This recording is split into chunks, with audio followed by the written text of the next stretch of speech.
directly to the killer, who may be sitting in this very room. Investigators believe you are hiding in plain sight. For more than 2 years, you thought the police would never change their approach, never close in on you. But that has now shifted. People often say that a best friend is someone you can always lean on. And that was true for Libby and Abigail, until the night it all ended in tragedy. Just hours after Libby uploaded a smiling picture online, both girls vanished without a trace, igniting one of the most disturbing mysteries Delhi had ever seen. Over time, whispers turned into dark theories, some suggesting the girls were victims of a sinister cult ritual, a possibility investigators have shockingly refused to dismiss. But the bigger question remains. Was this truly the work of something so twisted? Or did a single killer manage to stay hidden in the shadows, watching, waiting?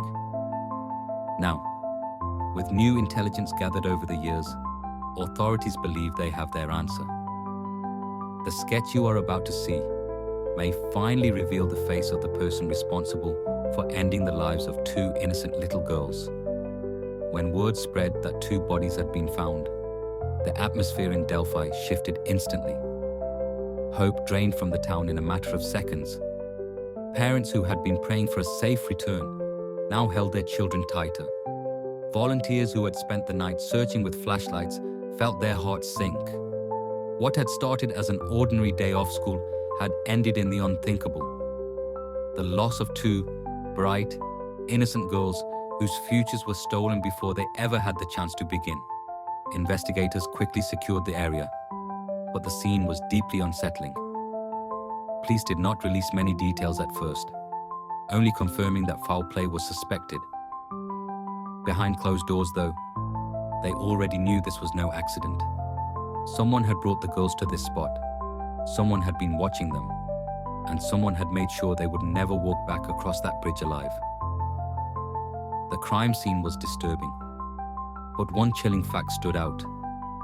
Libby had recorded part of what happened on her phone. That piece of evidence would become one of the most haunting and important recordings in modern true crime history.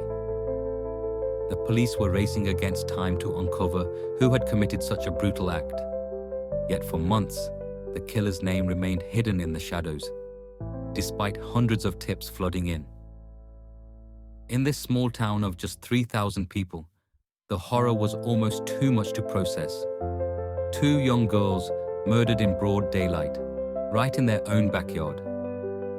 Fear spread like wildfire, leaving neighbors to wonder if the killer could be the man next door. Then came the chilling breakthrough. Libby's own phone. On it, police discovered footage of Abby crossing the bridge, but more importantly, it captured the image and voice of a man walking toward them. That man, forever burned into memory as Bridge Guy, quickly became the prime suspect.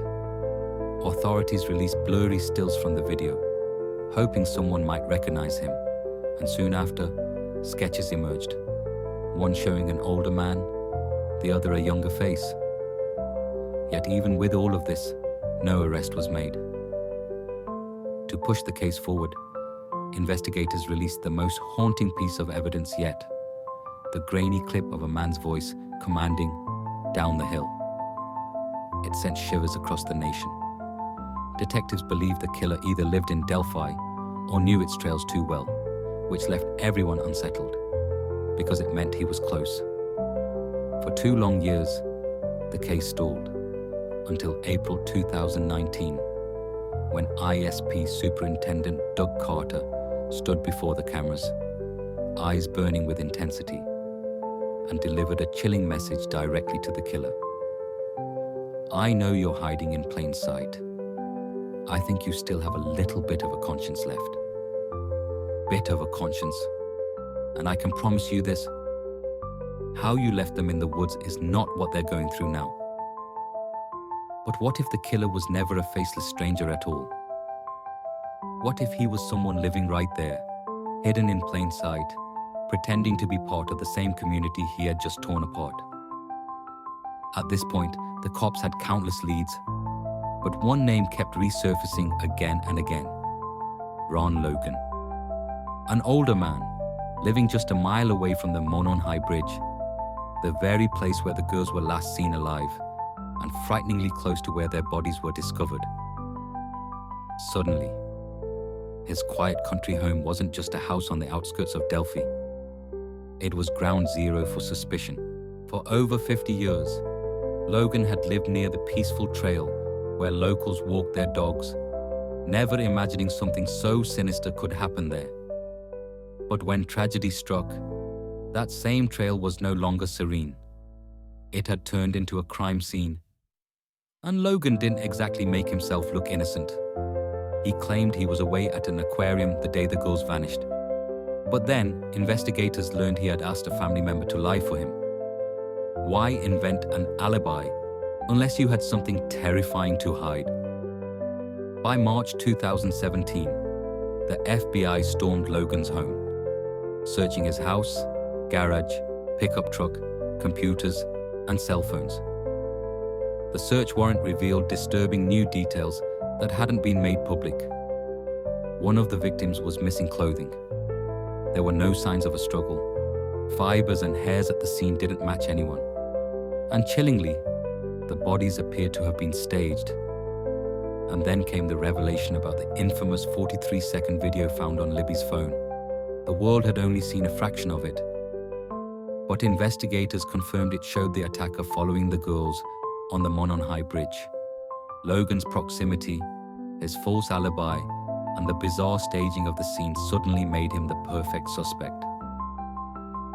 Cell tower data placed Logan's phone near the exact spot the girls disappeared, and later, near the site their bodies were found. His ex-girlfriends came forward, describing him as violent and threatening. One even claimed he once said he could kill her, and no one would ever find her body. Investigators believe the killer left with blood on his clothes and may have even taken items from the girls as grotesque trophies. As authorities combed Logan's land, one terrifying question hung in the air. Was the killer hiding in the very backyard where investigators were standing? Logan claimed he was home until 6:30 that evening, but when police checked, his cousin, the one meant to back up his story, didn't support it. Suddenly, Logan's airtight excuse began to crumble. Investigators dug deeper, searching his home and surrounding areas, but no proof tied him directly to the murders. His past, however, painted a darker picture. He had already been convicted of DUI and was barred from driving. Detectives believed that was why he begged family to lie for him. Eventually, Logan was jailed for breaking probation, completely unrelated to the Delhi killings. While behind bars, investigators searched his property again, hoping for a breakthrough. But once more, nothing. When Logan died in 2020 from COVID-19, suspicions surrounding him seemed to die too. Just when it felt like the trail had gone cold, another chilling figure emerged: Keegan Anthony Klein. At 30 years old, he carried a disturbing history of online catfishing. Behind one of his fake accounts, Anthony Shots, he lured young girls into sending explicit pictures. What made this connection terrifying was that Klein had spoken to Libby German on the very day she was killed. Even worse, he allegedly told another girl he planned to meet Libby that day. Could this predator have been more than just a coincidence? Police stormed his home in Peru, Indiana. What they found didn't prove murder, but it was horrifying enough. Klein was arrested on child exploitation charges after investigators discovered explicit images of minors. Officer Christopher Seal revealed that Klein had manipulated girls between 12 and 18 with his fake identities, collecting their photos like trophies. 11 victims were confirmed, but authorities feared there were more. In a 2022 jailhouse interview, Klein admitted he preyed on underage girls, yet he insisted he never intended to meet them in person. He called it loneliness. The courts didn't see it that way. He was sentenced to 40 years in prison. But even as his punishment began, Abby and Libby's case remained unsolved. 2 decades had slipped by, and the small town whispered the same haunting question. Would justice ever come? Then, on October 26th, everything changed. Police announced the shocking arrest of Richard Allen, a 50-year-old local man. The community was floored. Allen wasn't a stranger. He was the friendly CVS employee, a husband, a father, even the man who printed memorial photos for the grieving families. How could someone who stood among them every day hide such darkness? Could Indiana State Police Superintendent Doug Carter's chilling warning have been right all along? The killer is hiding in plain sight. For years, investigators had been buried under more than 70,000 tips, countless suspect sketches, and even the haunting grainy video from Libby's phone, the infamous bridge guy clip. Yet somehow, Allen slipped through their grasp for nearly 6 years.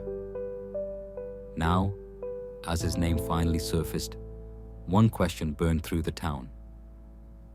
How had they missed him for so long?